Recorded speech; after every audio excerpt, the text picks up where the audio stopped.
Fantastic. Well, thank you everyone from around the world. Good morning, good afternoon, and good evening, wherever you're calling in from.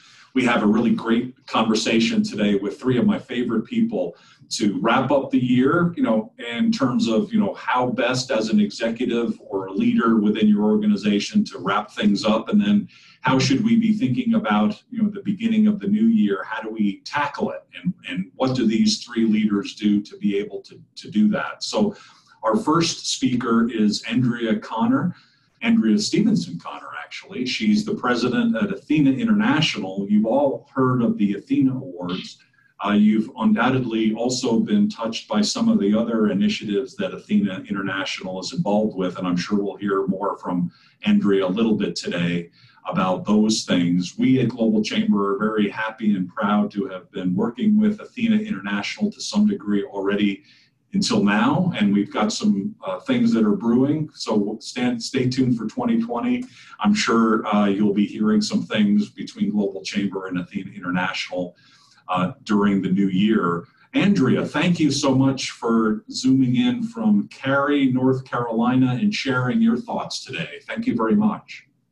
Hey, well, good morning, good evening, and good afternoon, everybody on the webinar. I'm really excited to be here with you at the end of the year. This is my last couple days before I'm off for the holidays, so it's wonderful to be with my global friends here. So as Doug said, my name is Andrea Connor. I'm the president of Athena International, and Athena is for those of you that don't know, Athena is a nonprofit, and we are committed to empowering women leaders from the classroom to the boardroom.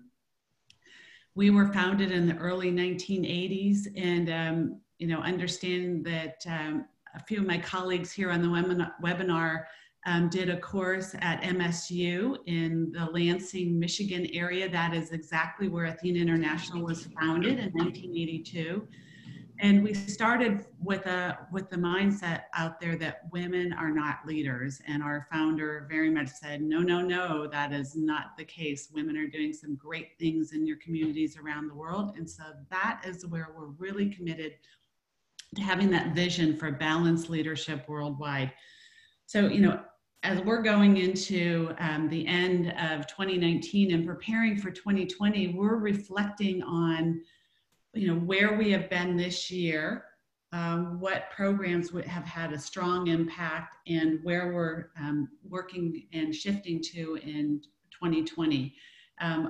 Actually, this evening is my executive committee meeting, so I'll be going over all of those things that we celebrate and where we can evaluate and partner and collaborate. Athena has 8 principles of enlightened leadership, and of those 8 principles, celebrate is one of the key ones. And so we're really looking at how do we celebrate our successes this year. Particularly, this year we launched a podcast called Women Really Mean Business, and we're really excited in the progress that podcast has had. It's being downloaded in over 50 countries. We have communities all across the United States that where our podcast recipients are coming in, and they're telling their leadership journey.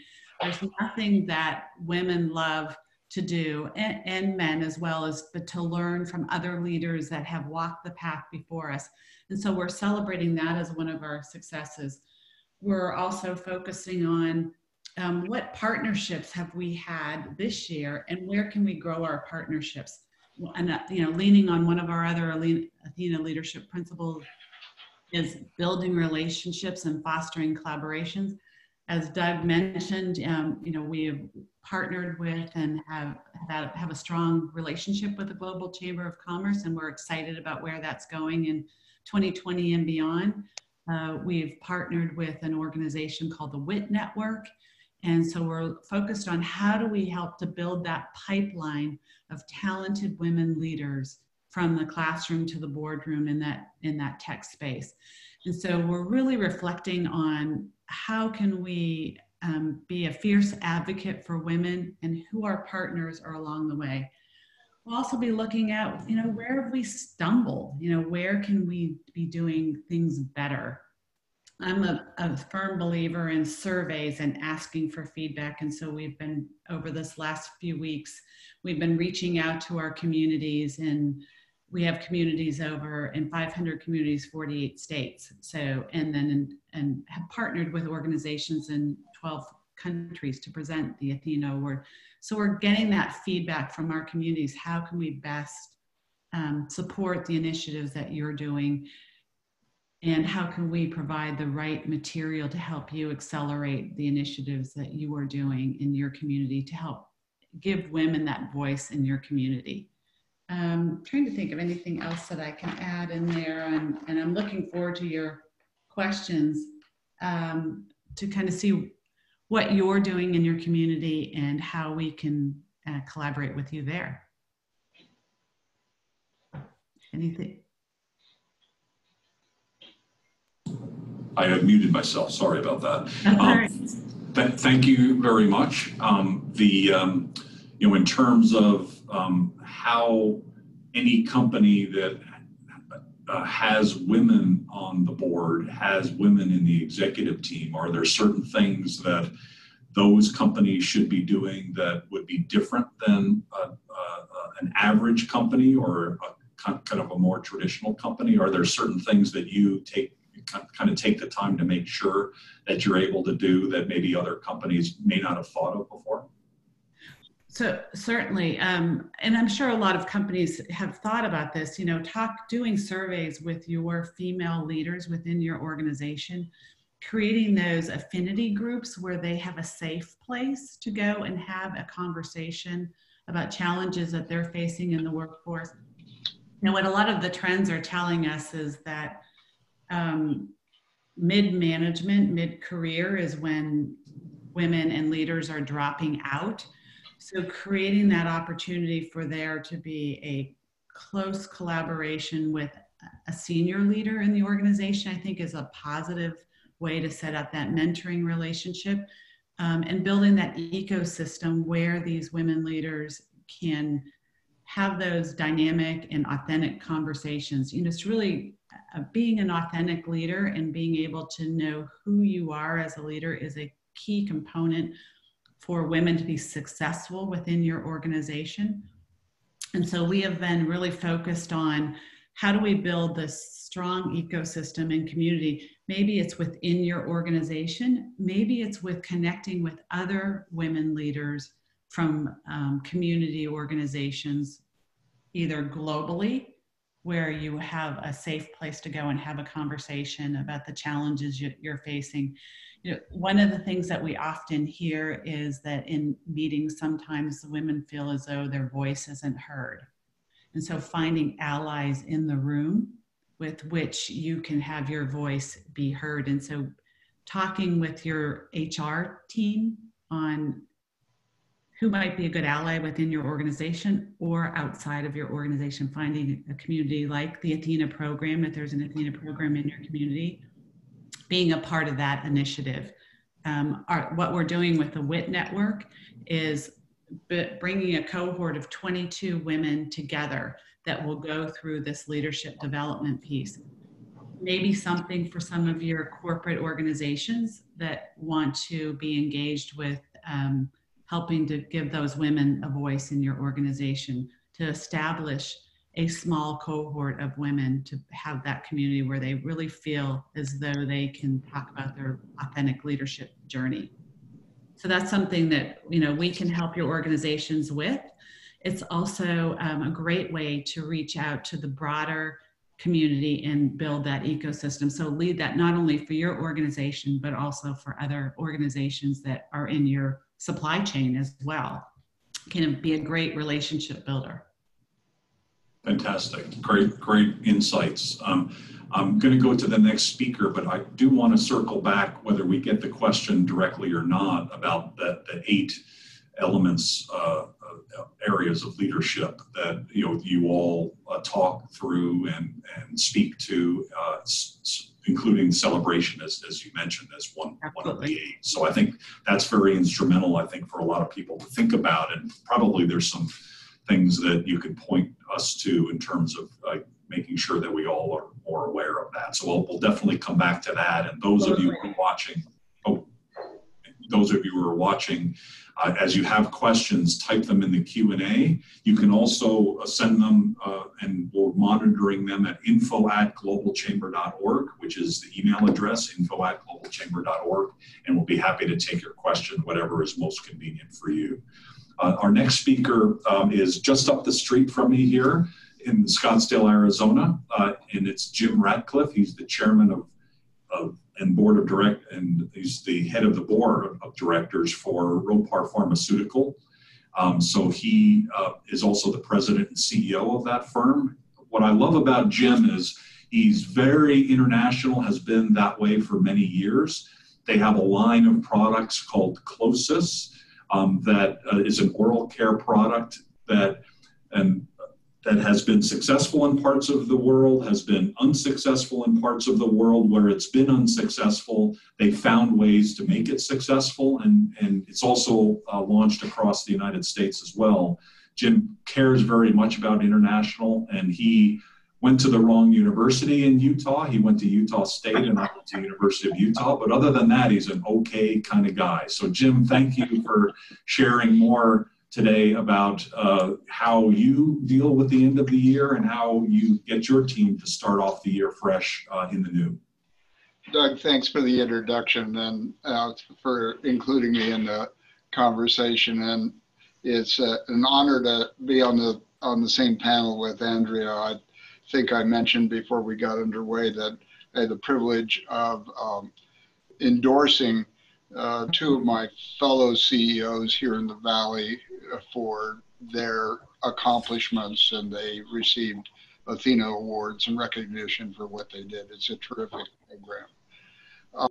As Doug said, I'm the CEO of Ropar Pharmaceuticals. We make the closest brand of toothpaste and mouth rinse and oral spray. And in the spirit of what we're up to, our vision is to help people get well and stay well. We're very interested in the connection between oral health and systemic health. We look at the mouth as a major pathway into the systems of the body, the digestive system, the respiratory system, the pulmonary system, and that pathogens originating in the mouth are associated with everything from preterm and low birth weight babies to Alzheimer's and rheumatoid arthritis to COPD.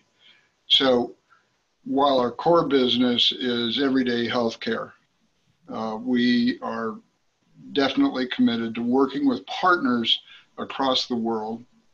And I'll try to illustrate a few of those. Our products are distributed in Australia, New Zealand, China, Canada, the US.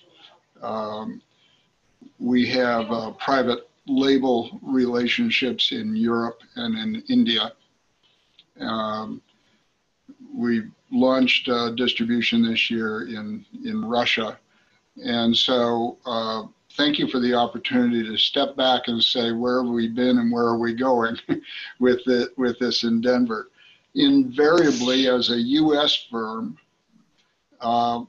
we start thinking about our base here in the US, just simply because in order for us to achieve our vision, achieve our purpose, render meaning to our team, and accomplish what we're attempting, we first have to have a stable organization financially. And so as a small firm that fights every day for market share with little known firms like Colgate and GlaxoSmithKline and Pfizer and so forth, and we've been doing that for 25 years, I might add. We start out and we look at what's happening on the economy on the front, and we see that domestically in the United States, we expect the gross national product to be about 2%. And why is that important to a consumer products company like our own? About a third of GDP in developed economies is represented by household spending. And so the decisions that people make in their household and their discretionary income and making those decisions, what's supportive of a healthy lifestyle is critical. So we're keen on that. In the US, we expect jobs to continue to be added to our economy, about 100 to 150,000. We think that unemployment here in the United States will be 3.5% to 4%. And in Arizona, which is our home base, it's going to be lower. And that creates upward pressure on wages, which then redounds to our competition in the workforce for really high quality, smart people to join our team and be part of our team.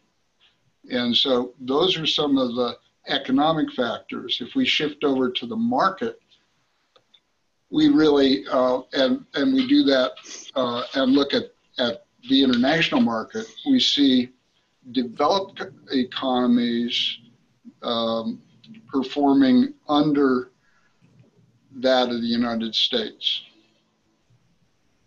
in terms of GDP and disposable income. And developing countries, Brazil in the BRIC category, for example, is experiencing enormous success and growth. That is where we expect to see growth in the coming year. We think that we've experienced in our business relationships in China the blunt end of mercantilist trade policy, where tariffs are placed on goods that basically chilled out our business relationship in China over the last year. New trade restrictions on Brazil and Argentina, on Europe. We're now imposing tariffs on Scotch. I didn't know that the United States was making Scotch and felt the competitive pressure, but we are apparently doing that. That all puts a damper on what we think will be the robustness of available disposable resources for growing business in the future. But look at market trends and where our thinking is there. It really, we tried to structure our business about, first of all, thinking about the consumer experience and what the needs are in a very upfront and personal way. I think there's a relationship challenge that most organizations face, and we're not alone in that. So we start out by saying we really, really, really want to understand who uses our product, why, and how we can be helpful. So we have a campaign, for example, focused on oral sores. If I can help somebody overcome the immediate pain and discomfort of oral sores, then I've been part of their solution. And that's key to our success.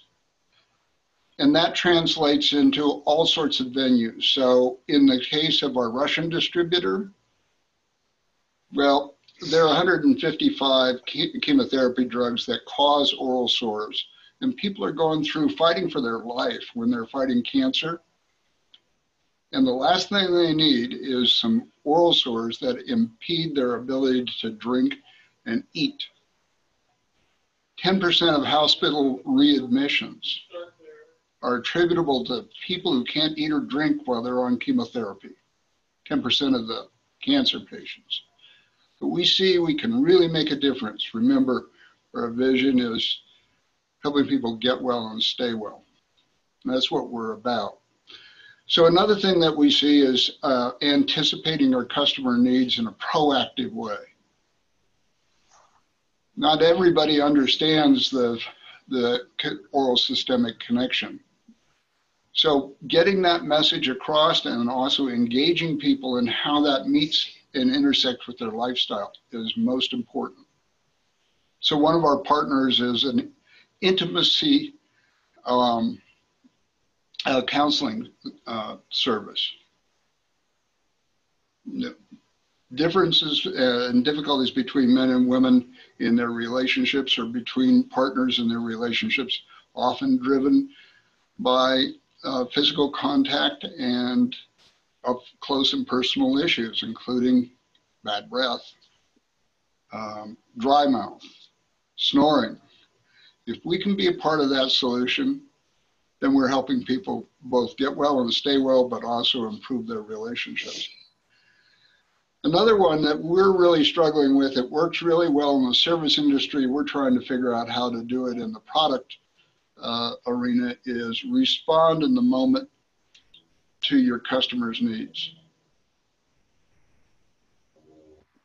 You know, Netflix now will, when you go on and you have an account with Netflix and you're thinking about downloading a film, they're actually using your preferences to try to make suggestions to you about things that might be interesting to you.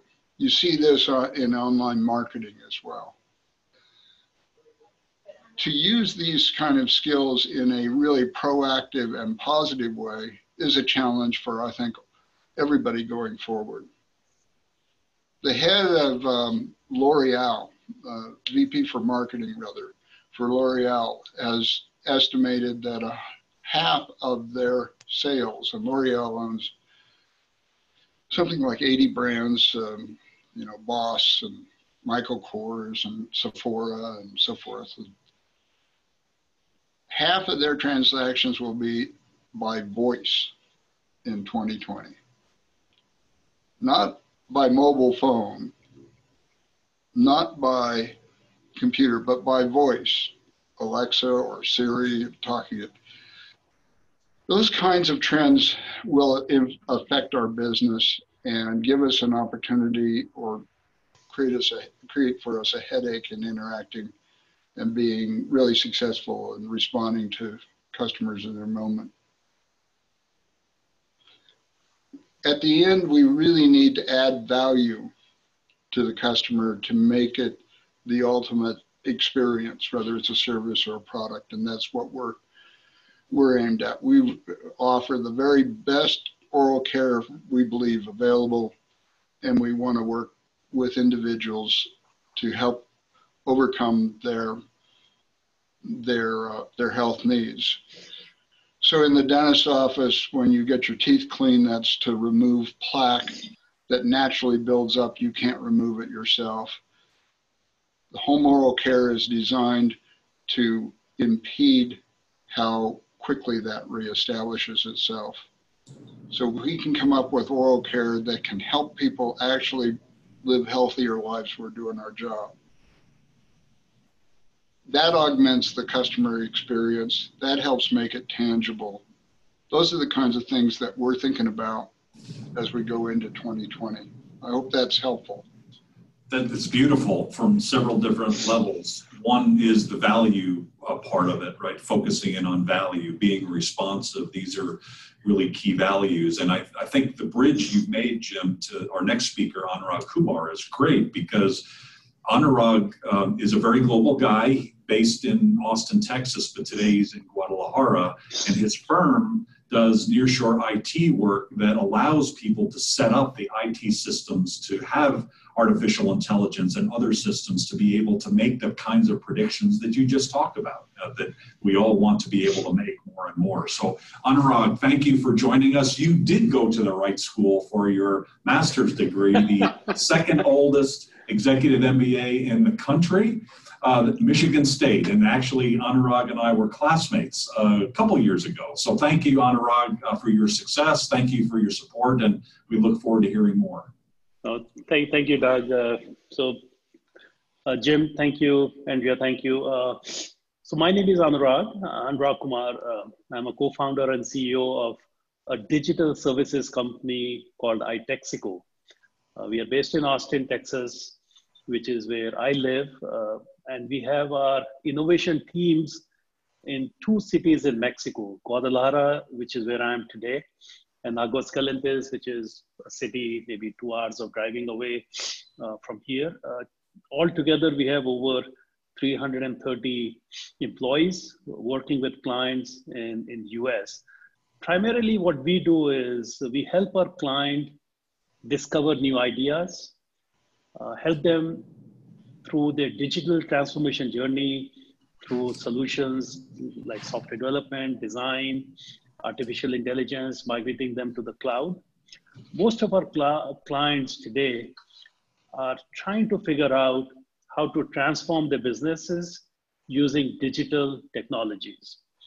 And if you look around today, we are getting transformed, whether it's hailing a ride, whether it's getting some food, whether it's doing shopping, whether it is going from point A to point B using Google Map, or airline reservations, or you think about anything which is going on around you, it's because of all the advances in digital technology. A lot of larger companies have adapted it. A lot of companies have been disrupted because they didn't take the plunge, or they were scared of creating this creative destruction.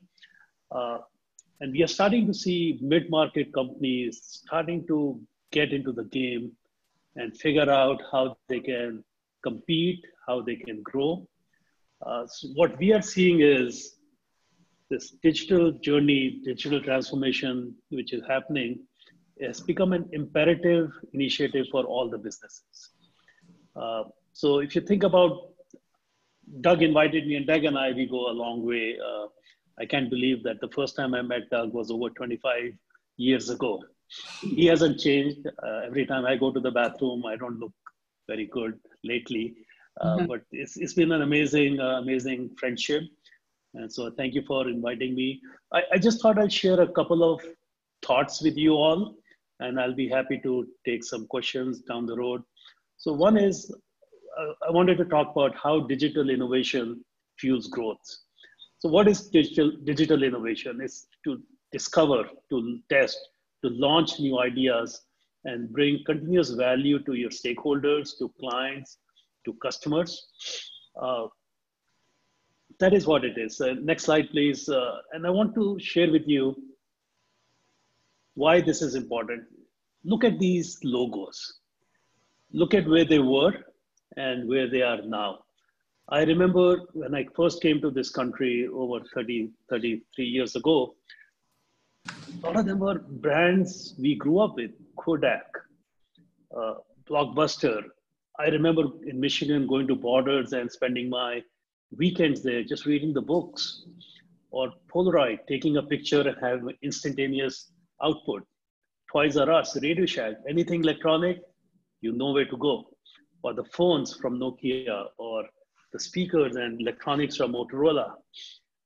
None of them, Sony, at one time Sony was bigger than Apple, believe it or not. They were you had Sony stores and people would buy anything Sony anywhere. Look at where they are on. All these companies, they somehow, knowingly or unknowingly, were not able to transform themselves with the onslaught of digital technologies. Look at Blockbuster, look at Netflix. Netflix was nothing, and suddenly they are everything around media, around watching shows. BlackBerry, I used to be one of the biggest reseller of BlackBerry devices, and you couldn't stop buying them. If you're a lawyer, you needed one. If you're a salesperson, you needed one. If you're the president of the United States, you needed one. And I was actually personally friends with the 2 CEOs of BlackBerry. It was a co-CEO structure. And I noticed that they became really complacent. And I remember when they first put a browser on the BlackBerry, it was slow, not very useful. And I actually met with them. I said, do you realize the user experience is not good? He said, the users will learn how to use our products. Our products don't have to learn how to be friendly to the users. Don't worry about it. We know our business. They will figure it out. In 2007, Apple came out with iPhone. I can't believe how it just went down so fast. it's just amazing. MySpace, bigger than Facebook at that time, couldn't keep up with it. All these companies were not able to transform themselves, and specifically because of technology. Kodak invented digital photography. They could do much about it. So I just want to give you a perspective why what's happening now is something which a lot of companies failed to do in the past, and everyone is waking up and starting to think, if we don't do this, what happens? So next slide, please.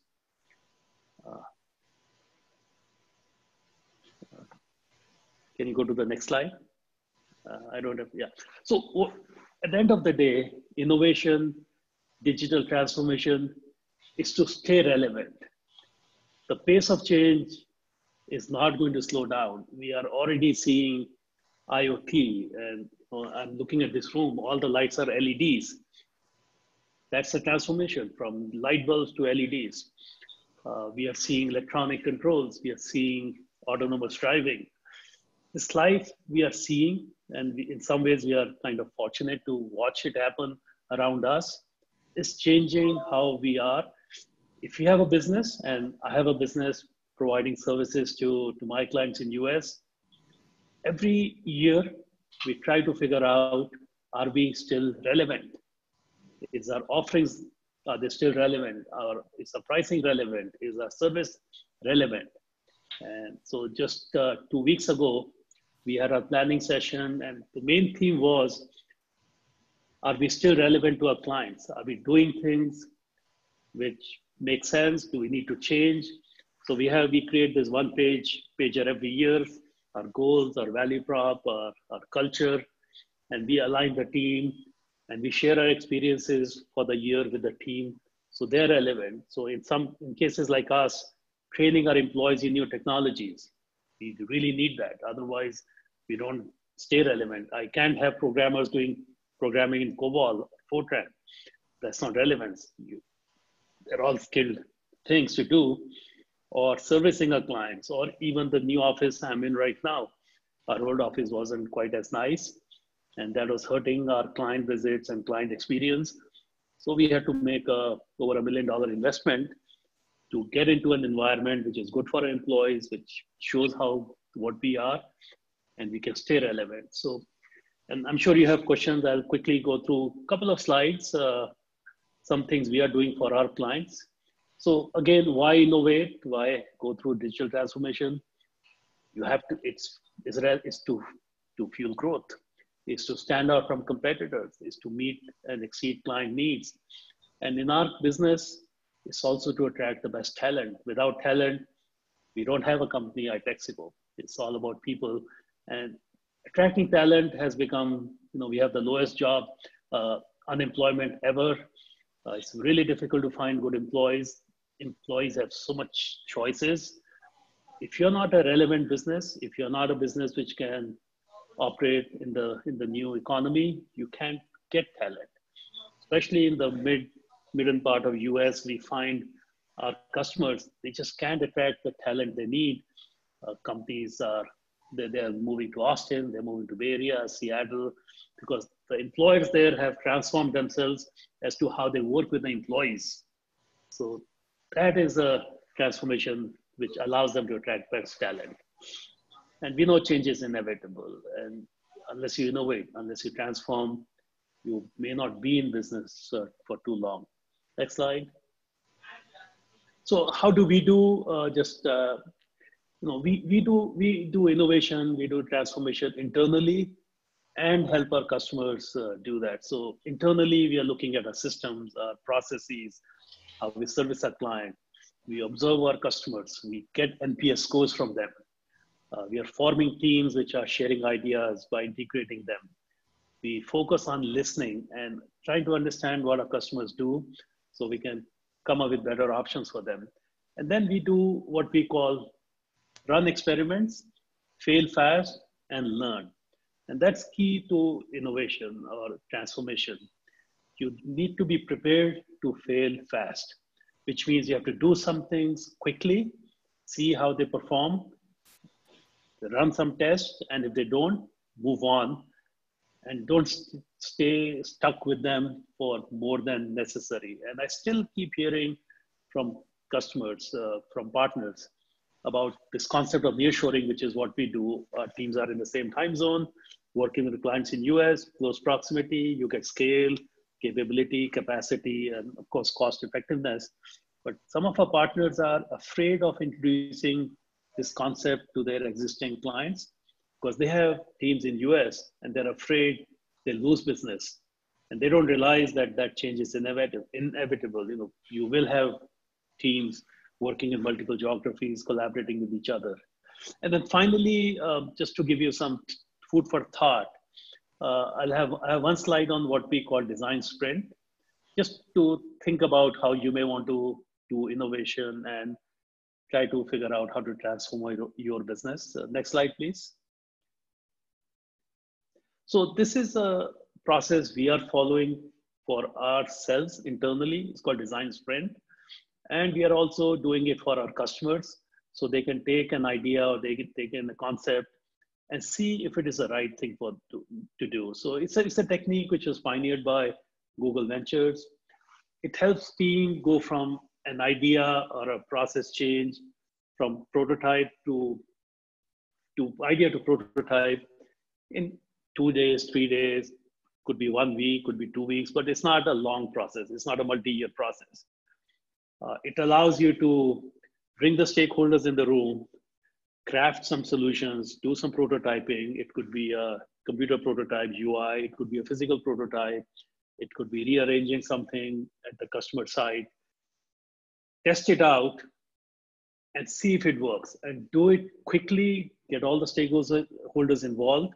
And within a week, you know if it is something which will change your processes, which will be positive, which might cause transformation, which may help you to compete, but it gives you something quickly. So you don't have those 5-year plans and you're trying to do this planning. And by the time you actually think about doing something, it's already too late. So we use that. There are books around it. If you need any more information about design sprints, happy to do that. This is one of the tools for digital transformation and foster innovation. I'm a little over my time, but I'll be happy to, we'll discuss how do you learn, how do you cause a change. So hopefully we'll have some questions. I'll be happy to answer them. Fantastic. Thank you very much, Anurag. We have, I think, 3 questions, so we'll get right into those. We have a little bit over 20 minutes, and so we'll be watching the clock so that we're finished on time. The first question is around talent. All 3 of you mentioned talent, that it's harder to find talent.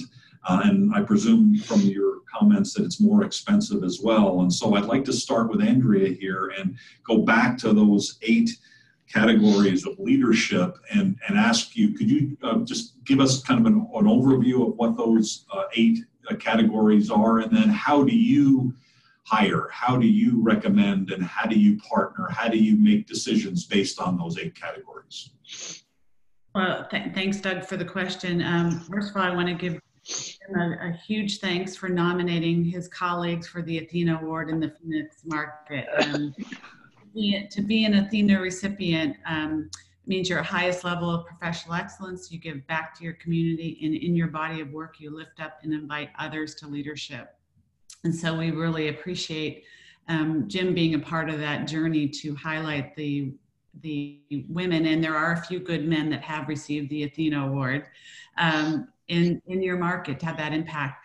So the 8 principles that Doug is referencing comes from actually researching our Athena Award recipients in those 500 communities, 48 states, and 12 countries. And it's kind of the core, the way that we received a grant from the Kellogg Foundation and wanted to find out what made these leaders tick and what made them excel in their communities to be recognized. What came out of that were 8 principles of enlightened leadership that kind of comes down to the way that women tend to lead. Doesn't mean that men don't use these same principles, but it's a common thread between the way women tend to lead. Women tend to lead in a circle where traditional leadership is more like a ladder, hierarchical. Think of the military when you think of the ranking. And so those 8 principles are: live authentically, learn constantly, advocate fiercely, act courageously, foster collaboration, build relationships, give back, and celebrate. You know, you heard my colleagues on the webinar talk about innovation and what it takes to be a leader in today's world. Well, that's innovation is all about those building those relationships and courageous acts to try new things. There tends to be that resistance to trying new things and putting things out there. So when you're looking at employees and how you want to bring them into your team, do they fit your organization's core values? Do they come across and as an innovative person, as a team builder? These 8 principles tend to be seen and admired by people around the world. There was a survey done by 2 authors. One is John Garazamo and Michael D'Antonio. It's called the Athena Doctrine. They surveyed over 32 countries to find out what people around the world, what type of leaders they wanted to work with. And what came through were principles that are more intuitive to women, that, you know, compassion, that relationship building. So I think you can lean on those core principles that come with the Athena leadership model as you're looking to hire your employees, because they will help to cultivate the type of culture you want within your organization. Very, very insightful. Absolutely. Thank you for the question. Thank you. Jim or Anurag, I don't know, when you hear those 8 principles, is that something that you think about? Are those elements that you think about, or do you typically look at more detailed information about the specific candidate? You know, how do you use those elements in the hiring that you do? So I can go first. So we have core values which are really, really similar to what Andrea just pointed out: collaboration, empathy for the customers, innovation, teamwork, continuous learning. So we have these core values which everyone in the company is aware of. We have it on our one-pager. That allows us not only to manage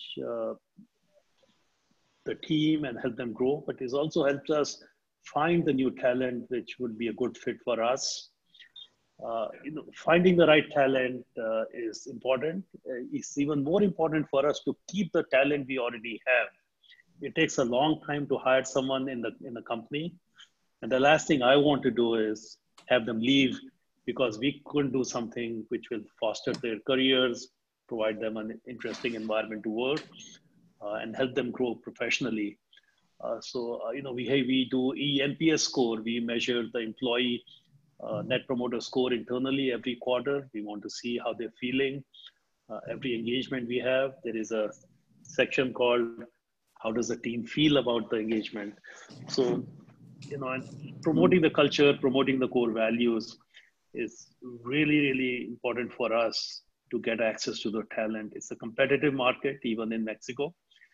And we just have to work hard to make sure we find the talent and also to make sure we retain the talent. We have a 90% retention goal, and that's something we continuously strive for. Sounds good. Jim, you want to add anything? Sure. We're a small company and we don't hire a lot of people. We work in partnerships with a lot of people.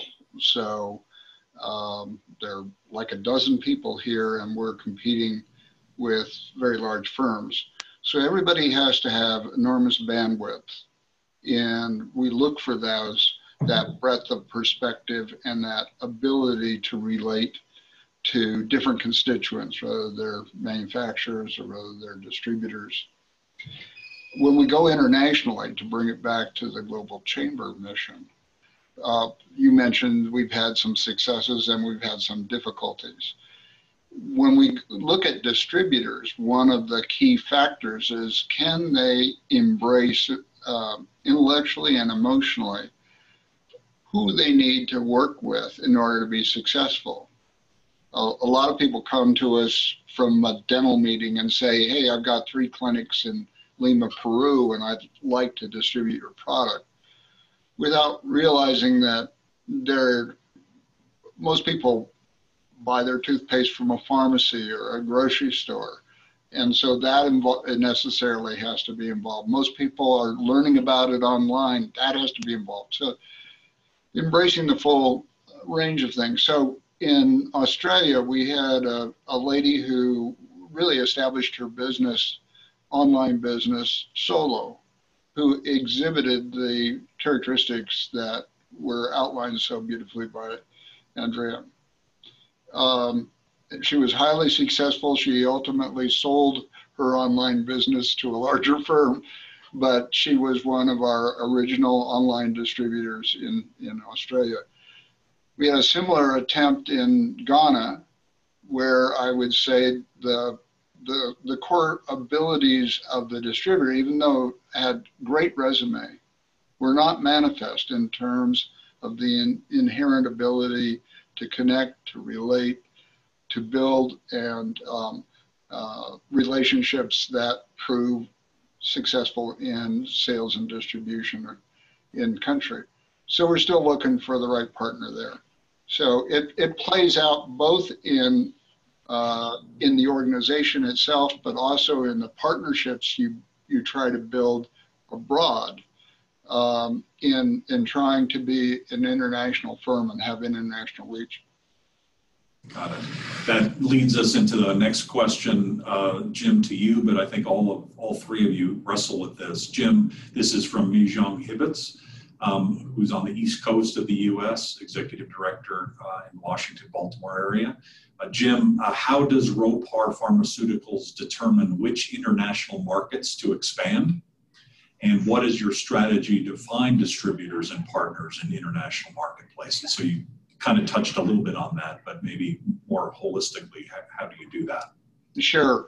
Thanks for the question. And I think I'll try to capsulize it. We have a high barrier to entry as a company. We have to go someplace where our intellectual property is protected, where our trademarks are in place, and both of those things are expensive endeavors. So that limits where we go. The second is that we're a premium product. So we're about 2.5 times what the average cost of toothpaste and mouth rinse is on most shelves, whether it's in India or in the US. And so we need to establish a relationship with someone who has experience, familiarity, and comfort with conveying value, because somebody's not going to pay more for something unless they can see the value for paying more. So those talents are very important. So we don't go and try to be everywhere. We try to be very careful in the kind of relationships that we establish. A third piece of the puzzle there are a lot of bad actors in the world, unfortunately, and people who try to make a buck by cutting corners. And so we spend a good deal of time vetting our partners, because we want to be good upholders of the U.S. Foreign Corrupt Practices Act, for example. And that requires us to make sure that the distributor that we're working with, or the partner that we're working with in country, understands the value system that is behind that agreement, rather than to just simply say something nice to us so that they can establish a relationship and then go and distribute in a manner that requires coercion and bribery in order to sell a product. That's something that exists in all countries, but we want to make sure that we do the vetting to make sure we have a partner that subscribes to the value system that we think is core to our business. Got it. Do you hire people to do that vetting? We do a variety of mechanisms. We use U.S. commercial service where available. Their gold key and partner search abilities are great. Our legal partners have strong relationships in certain countries that can help us. We've used international business consultants to assist us in that regard. So the strategy is pretty much crafted to where we're looking at. Establishing a relationship in South Africa is very different than establishing a relationship in Kazakhstan. Okay. Yeah. True. That makes sense. And I'll jump into the next question, but feel free to circle back on any question that we've had. This question comes in from Barisal Bangladesh, and I'll read it so that we have the full grasp. It's from Maimun Mustafa. Maimun asks, while we have been talking about the glass ceiling being broken for years up the corporate hierarchy, however, how about self-employment generated by promoting women-led SME entrepreneurship? And he gives an example of the Grameen and Brock models in Bangladesh have proven successful through microloans of women SME businesses as they are. What can we do to incubate and empower women with finance?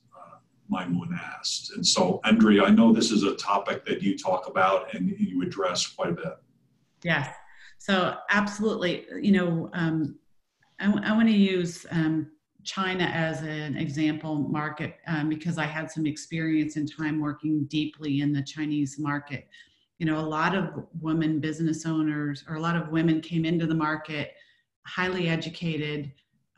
When Alibaba came online, it created an opportunity for women to come in as entrepreneurs. And so now you're seeing that growth supporting women as entrepreneurs. Most of the entrepreneurial startups now are women-owned in China. So that opportunity for women to be economically empowered has really shifted the market. There's still a disconnect between having the foundational resources to be able to get up and get going. So programs like Grameen in Bangladesh are a great opportunity to be able to economically empower women. But there needs to be that community around them. We have a program that we call the Athena PowerLink program, and it's been in operation for about 25 years.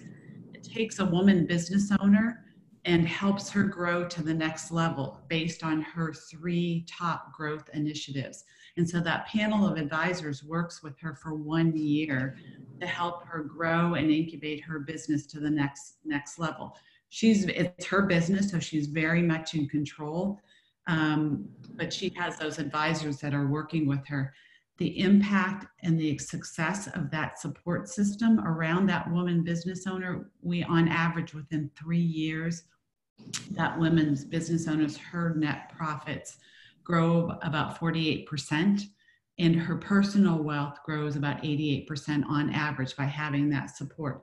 There are a number of reasons why women as entrepreneurs kind of get stale or get stuck at kind of that $500,000 mark. And by having that support system around her, that has made the difference in helping them grow. You know, again, there's still those financial access to capital is still one of the biggest barriers for women business owners, and programs that are helping to invest in them, whether it's support with financial assets or that community, is what really makes the difference to help them grow to the next level. Great, thank you. We've only got 5 more minutes left, so just kind of give you a 5-minute warning. Perhaps the last question before I do a roundtable of last comments from each of you is related to something each of you touched on around how do you make decisions based on what additional things you want to do next year. So for instance, you talked about adding geography for 2020 or initiatives that would be either into a new market segment or maybe a new collaborator relationship or some sort of an initiative maybe on the operations side. It all creates issues around bandwidth. And so wondering, you know, as a leader of your areas, your firms, you know, how do you make decisions for 2020 how much to bite off. You've all experienced, I'm sure, biting off too much. And so how does that impact making the decision for 2020? So I just came through that exercise. Perhaps I can share some thoughts. I think the first thing we see is to be self-aware. Now, we are all in a very specific industry with specific services. We need to be very comfortable with who we are and realize what our strengths are, what our weaknesses are. And that's the first thing. You don't want to hide somewhere and assume everything is all right. So self-awareness is the first thing we practice every week, every month, every quarter, every year. We want to know who we are and how we are doing. The second thing is talk to the customers and realize where they are going and how we can be part of their journey. The third thing we do is look at our feedback from all the employees. I don't have all the answers. My management team doesn't have all the answers. So we do a lot of one-on-ones. We meet with the team. I took a number of people out for dinner last night, people on the shop floor, on the development team, and I learned quite a few things. So self-awareness, talk to the customers, talk to the employees. And the last thing we do is we look at the data. We want to be a data-driven organization, whether it's about sales or about margins or about utilization or about size of the customer or the receivable. It's really important to have access to data so you can make some more objective decisions. So financial management, performance management, on any other KPI you agree to, you need to watch them carefully and then adjust for the next year. So if we have a plan for next year, we know what the goals are, we know what the KPIs are at the highest level. Finally, what we have done is we have also implemented this process called OKR, this objective key results. It's again pioneered by Google and Intel. And that allows the team to align and provide feedback and see what is working and set goals and objectives every quarter and then for every year. Fantastic. You've evolved way past the executive MBA at Michigan State. Congratulations. I don't know about that. Jim, how about you? Well, everything we do is driven by mission and vision. That gives us a sense of purpose. Purpose gives meaning to the team, meaning to the customers, meaning to the vendors. That all is within the bubble of a stable financial model. So we're going to do what we did last year that worked. And we're going to leave aside from that a certain sliver that we're going to experiment with. And we're going to invest in those experiments. Where do the ideas come from? Some of them come from vendors, some of them come from customers, some of them come from board members. We've got a terrific board that represents probably a 360 of our business. One of our board members, she's head of the Council on Scientific Affairs for the American Dental Association and faculty member at University of California, said, you need to pay attention to sustainability. You've got recyclable materials in your product, but that's the beginning of a journey, not the end of a journey. Might be interested in knowing that the other incentive for sustainability is two of our major accounts, the Meyer stores in upstate Michigan, who are looking for sustainable packaging, and Amazon. So from three different perspectives. But how do we put that all together? Number one, how does it relate to our vision, our purpose, our meaning? And then number two, how does it fit into our financial model? Because we want to be here next year. And in order to do that, we have to invest our resources in a way that when we grow, we actually can say we grew, rather than we just simply add on. I used to work in universities. Enrollment growth was wonderful, but it never created a stable financial model for the university. So when you start with a stable financial model and then say, did we grow on top of that? We know we're getting somewhere. So vision, stable financial model, take input from a variety of sources, keep your ears and eyes and mind open. That's how we do it. Awesome.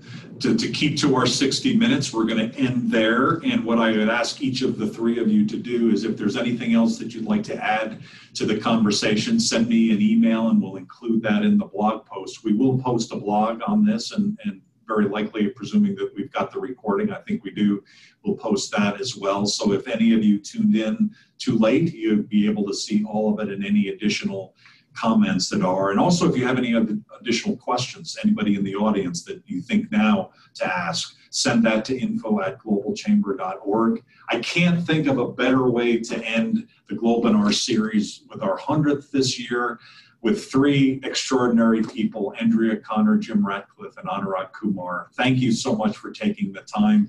I echo Andrea's comments there. Happy holidays to all three of you, and may 2020 be your best year ever as well. Thank you, everybody. Thank you all. Bye. Thank you, Doug. Take care. Bye-bye. Enjoyed it. Bye. Bye.